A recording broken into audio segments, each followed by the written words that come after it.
Could you feel the Magma Dragoon's strong will? Oh yeah, I sure did. Farewell, player son. Oh, don't do this to me! Don't do this to me!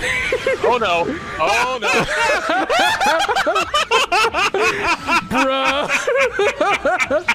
I couldn't leave! I could not move!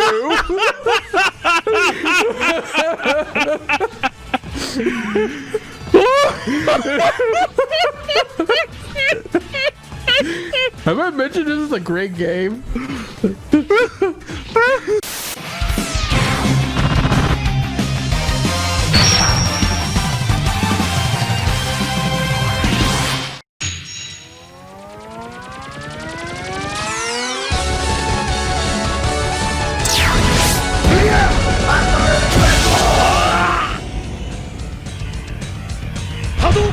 A while back, when Magma Dragoon first came to Rockman X DiVE, we had a discussion during our State of X DiVE podcast about how the story chapter he appeared in heavily hinted at him being either playable or usable in some kind.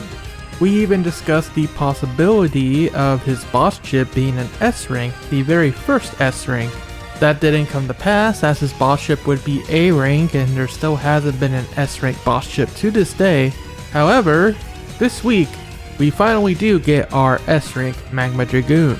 And guess what? Not only is the walking Street Fighter reference himself an S-rank, he's an S-rank playable character. Because of course he is. Not gonna lie, I thought there might have been a slight chance he could be A-rank following in the footsteps of his boss chip, just like Bit did before him. But this upcoming update does show that not even S-rank Mavericks are off the table. There really is no defined rules.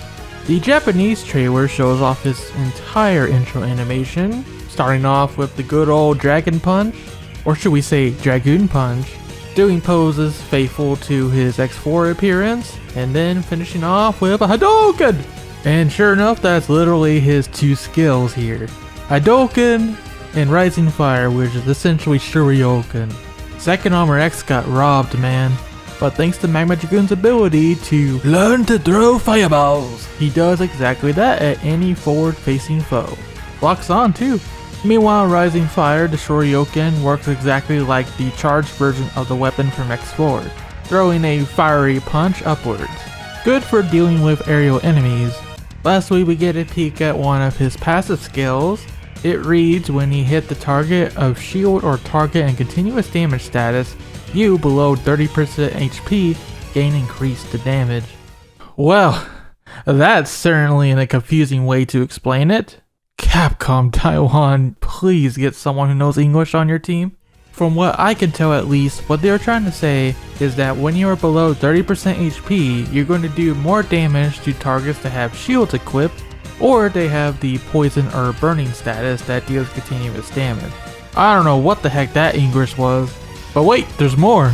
We also have a new weapon, the Boomerang Blade, which is quite clearly based off of Crushed Crawfish from Mega Man X3. In fact, the Japanese name is literally his Japanese name, so that's cool. It's another buster type weapon, but this one looks like a lot of fun to use. Just look at all those blades flying everywhere. That's thanks to its ability called Piercing Blade, which releases blades that ignore terrain and obstacles. Both Magma Dragoon and the Boomerang Blade weapon will be coming out in their own banner on January 20th, and will be going on for 1 week until the 27th. This is basically your filler banner until maybe the Star Force event, at least I hope so. In other Mega Man news, let's head over to the merchandising department to see a new announcement from Youtooz, which is well known for making figures based off of YouTubers and other personalities. But recently they broke into the world of figures about different IPs as well, sort of like Pop. Which brings us to today, as they have announced the Mega Man Youtooz figure. Now Mega Man even has the trademark closed eyes that is a feature on all the Youtooz figures. Other than that, it looks pretty good, but man, can we get a Mega Man 11 figure with a normal face for once? Yes, the Grandista figure sort of counts, but it doesn't have articulation. What I'd really like to see is an updated Mega Man 11 model kit or figure that you can just pose. I don't know if Kotobukiya will be returning to the classic series anytime soon, but they could do it. Back to Youtooz though, they do say that this is only part of the Mega Man 11 collection, so that does hint at a chance that this may be part of a bigger line with more Mega Man Youtooz figures. We'll have to wait and see. Are you interested in this one at all? If you are, pre-orders do open on January 22nd, and it's supposed to ship anywhere from May 21st to May 28th. Lastly, in the indie game department, 30XX, after having many demos, is finally going to be playable, and rather soon too. On February 17th, the game is coming to Steam via early access. Similar to how the first game, 20XX, worked while it was in early access, you're basically buying an early build of the game. It's going to have 6 of the level types already playable. Nina and Ace are going to have new abilities that allow you to combine the powers of special weapons. Kind of like Kirby 64, at least that's what it reminds me of. And while you can play the original roguelite experience, there's also the new Mega mode that basically makes it like a Mega Man game. You get to select between the bosses at will, and there's no permadeath anymore. You just keep going until you win. An exciting update coming to this build is a level editor. There you can create your own levels that will be used in randomized levels as you play through the game. You'll be able to toggle whether you will use fan created levels or not.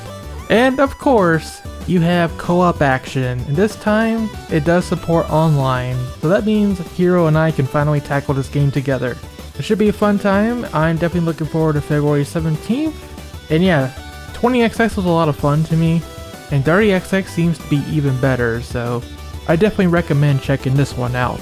Being early access, you are getting in for a lower price than what the full game should be, and the game will always be continually updated as it goes until the final release does come out.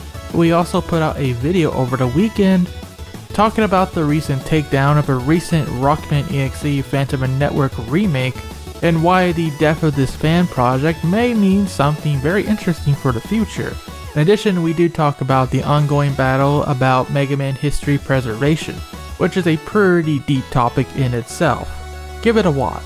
Actually, I have an update on that just came in as I was recording this video.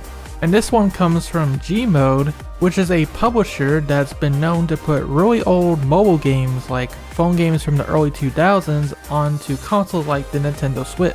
Previously, they had a little post asking people what kind of mobile games, like really old mobile games, that they would like to have ported to consoles. And you know what that meant? The Mega Man community got together to ask for Rockman EXE, Phantom and Network, Legend of Network, and the 5 Islands Mega Man Legends game.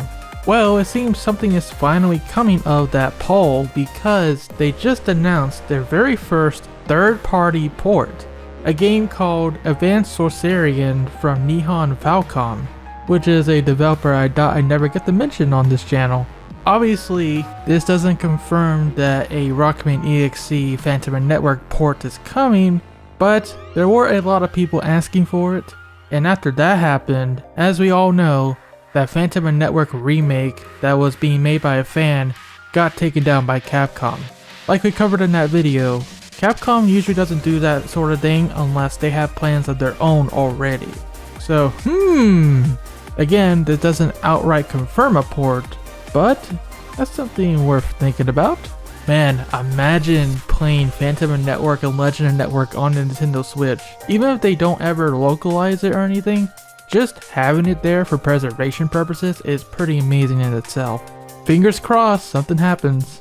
Especially now that Gmode is starting to branch out to third-party games. Oh, and on the subject, we have until tomorrow, the 19th actually, to help out Protodude with preserving this piece of Mega Man animation history. Again, can't go into details as for reasons I explained in my own video, but definitely slide into his DMs if you want to know more. That's all we got for Mega Man news today.